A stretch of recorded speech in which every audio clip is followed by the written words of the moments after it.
कैसा इस्लामी मुल्क है जिसमें मुस्लिम उम्मा की लीडर इमरान खान को जेल में ईद उल अज़हा की नमाज पढ़ने की इजाजत नहीं है? ये कैसा इस्लामी मुल्क है जहां पे मुल्क के नामवर सहाबी इमरान रियाज को एहराम की हालत में गिरफ्तार किया जाता है और उसको हज पे जाने से रोक दिया जाता है? ये कैसा इस्लामी मुल्क है जहां पे सूद का निजाम कायम है, जिस पर फेडरल शरीयत कोर्ट की जजमेंट भी आई है और जो कि इस्लाम ने भी हराम करार दिया है? ये कैसा इस्लामी मुल्क है? जनाब स्पीकर साहब, अगर इनमें हिम्मत होती तो ये सूद को खत्म कर देते, बजाय इसके गरीब के ऊपर और टैक्स लगा दे। जनाब स्पीकर साहब, वजीर खजाना साहब ने अपनी तकरीर में कहा, जो कि इसकी पेज नंबर 3 पे है, कि वफाकी हुकूमत इकदामात उठा रही है कि किसी तरीके से सूद को कम किया जा सके। हालांकि फेडरल शरीयत कोर्ट की जजमेंट भी मौजूद है और इस्लाम की बुनियादी उसूल भी है कि कोई सूद हराम है और इसके बगैर मुआशी तरक्की भी मुमकिन नहीं है। जनाब स्पीकर साहब, अगर हम सेक्टोरल एलोकेशन की बात करें तो इस बजट में तालीम के लिए 39 अरब रुपए मुख्तस की गई है, हायर एजुकेशन के लिए 66 अरब रुपए, बेनज़ीर इनकम सपोर्ट प्रोग्राम के लिए 593 अरब रुपए, दिफा के लिए 2200 अरब रुपए और इसके अलावा लैंड जस्टिस के लिए 8 अरब रुपए। तो जब हायर एजुकेशन के लिए इतनी कम रकम मुख्तस हो गई है तो मुल्क से जितनी भी PhD स्कॉलर्स हैं, जितनी भी इंटेलेक्चुअल्स हैं, वो मुल्क से बाहर जा रहे हैं क्योंकि यहाँ पे उनके लिए कोई मौका ही नहीं है। और 593 अरब रुपए जो कि बेनज़ीर इनकम सपोर्ट प्रोग्राम के लिए मुख्तस किए गए हैं, और हुकूमत का ख्याल है कि पैसे दे देकर, गरीबों को पैसे दे देकर गुर्बत का ख़त्म किया जा सकता है, जबकि 2 साल की इकनॉमिक सर्वे की अगर हम रिपोर्ट उठा लें तो इसमें है कि 40% पॉवर्टी रेट है इस मुल्क में। मतलब 2 साल में 1 करोड़ से ज्यादा लोग गुर्बत की लकीर के नीचे जा चुके हैं। तो मैं समझता हूं कि ये जितने पैसे बेनज़ीर इनकम सपोर्ट प्रोग्राम के लिए मुख्तस किए गए थे, ये टेक्निकल एजुकेशन पे खर्च होने चाहिए, ये ई-कॉमर्स पे खर्च होने चाहिए, ये ऑनलाइन जो ट्रेडिंग है उनकी ट्रेनिंग पे खर्च होने चाहिए थे, और ये जितनी भी हमारी यूथ है, जितनी भी हमारी औरतें हैं, उनको टेक्निकल और वोकेशनल ट्रेनिंग दे के क्या, ताकि वो अपने लिए फिर रोजगार वो कर सके और पैसे भी कमा सके। दूसरी तरफ दिफा के लिए 2200 अरब रुपए मुख्तस की गए और इसके मुकाबले में लॉ एंड जस्टिस के लिए सिर्फ और सिर्फ 8 अरब रुपए। मतलब ये कि इस मुल्क की प्रायोरिटी ये है कि 2200 अरब रुपए फौज को दे दो और लॉ एंड जस्टिस के लिए सिर्फ 8 अरब रुपए। तो जब आप लॉ एंड जस्टिस को सिर्फ और सिर्फ 8 अरब रुपए देंगे तो इससे सिंध में फिर एक वडेरा जो कि फिर एक ऊंट की वो पाव काटता है, इसी वजह से कि इस मुल्क में सजा और जजा का अमल ही नहीं है। इस मुल्क में किसी को ये फिक्र भी नहीं है कि अगर मैं ये गलत काम करूंगा तो मुझे ये सजा मिलेगी। दूसरी तरफ सारा मुल्क उसको कंडेम भी कर रहा था, सोशल मीडिया पे हम देख रहे थे। तो दूसरी तरफ मैं पाटा की आपको मिसाल दूंगा। पाटा में वहां पे सैकड़ों हजारों बच्चे ऐसे हैं जो कि लैंड माइन ब्लास्ट की वजह से उनके हाथ पांव नहीं है, उनके हाथ पांव कट चुके हैं। तो मेरा ख्याल है कि ये पैसा वहां पे खर्च होना चाहिए था। इसके अलावा मैं अपनी सूबे की भी बात करूंगा क्योंकि लैंड जस्टिस को सिर्फ 8 अरब रुपए दिए गए हैं। मेरे सूबे में 600 जुडिशल ऑफिसर है और उनके सामने केसेस है 4 लाख। तो 4 lakh 600 judicial officer 4 lakh case कैसे वो डिसाइड करेंगे? मतलब ये स्टेट की प्रायोरिटी नहीं है कि वो लोगों को इंसाफ फराहम करें। दूसरी तरफ लाकानूनियत की इंतहाई सतह है कि मेरे पुख्तनख्वा बेल्ट में 36,000 लोग लापता है। जब पूरे पाकिस्तान में आप लोग ईद मना रहे थे, ईद उल अज़हा मना रहे थे, वहां पर मेरे स्वात में मेरे लोग, मेरे औरतें,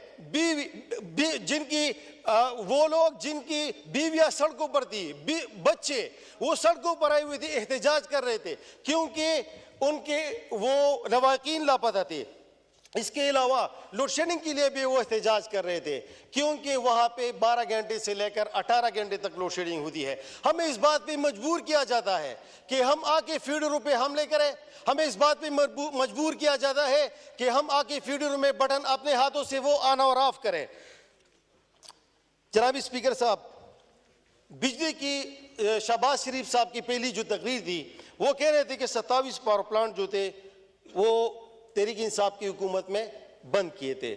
तो जब उसने 27 पावर प्लांट भी शुरू किए और इसके बाद वो कह रहे हैं कि 20 महीने और भी चालू किए और हमारे लोड शेडिंग चली गई 12 घंटे और 18 घंटे तक, तो ये भी अजीब मंतक है।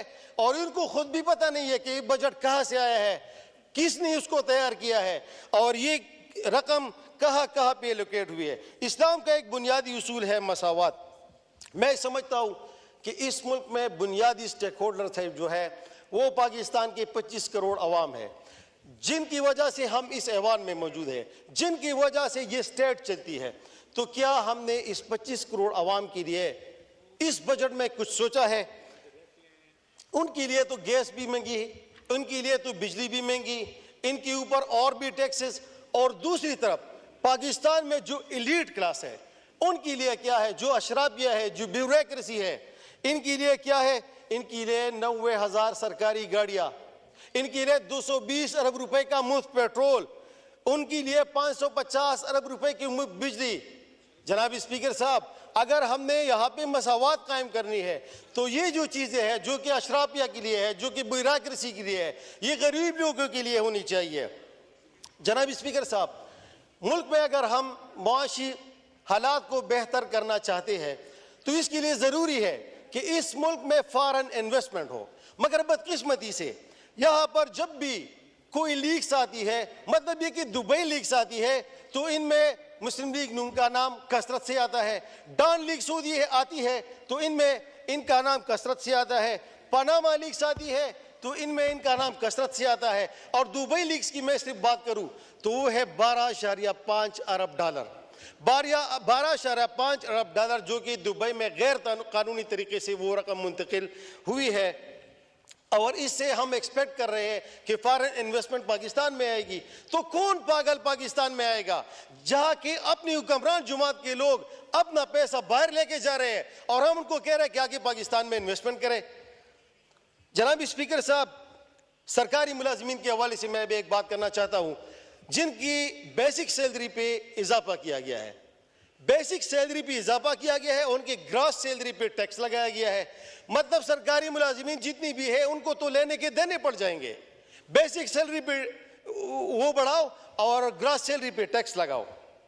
जनाब स्पीकर साहब, एक दो जरूरी और, इस बजट में खसूसी अफराद के लिए कुछ भी नहीं रखा गया है, जो कि इस मुल्क का भी एक सरमाया है, जो कि काम नहीं कर सकते। मैं समझता हूं कि इनके लिए प्रॉपर वो वजीफा मुकर्रर करना चाहिए जो कोई भी काम नहीं कर सकते, और जो काम कर सकते हैं स्टेट की ये जिम्मेदारी है कि वो उनको कोई जॉब, वो पैसे बिलासूद कर्जा फराहम करे ताकि वो अपने लिए कोई कारोबार शुरू करे।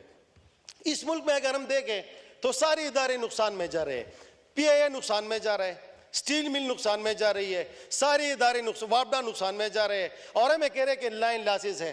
तो अगर ये सारे इदारे नुकसान में जा रहे हैं और मेरे गांव में एक गरीब बंदा जो कि रक्षा चलाता है, वो जब शाम को घर आता है तो वो 1000 रुपये कमाता है, और यहाँ पे मेरा PIA नुकसान में है, यहाँ पे मेरा स्टील मिल नुकसान में है।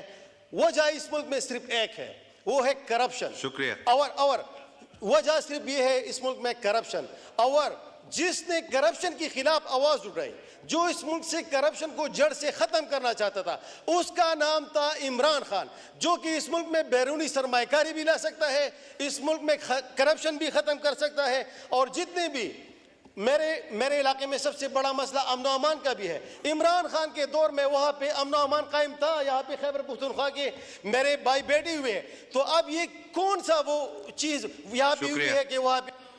शुक्रिया। शेर कोले जी, इनमें से किसी ने भी ताली नहीं बजाई। मेरे ख्याल में शेर के बाद ये ताली पढ़ ले। Thank you. जो हालात, जिन हालात से हम गुजरे हैं, ये सारे पाकिस्तान तरीके शेर पढ़े आप, जितने भी है उनको डेडिकेट करना चाहता हूँ। मुगल नेम च बजहम बदजाड़म इंतकाम प बरहरुन गिरान गाड़म ज़ाबगान चिकला जोड़ शम पसमिशम नो दे इमरान खान द जरी जरी हिसाब बदरना वाड़म।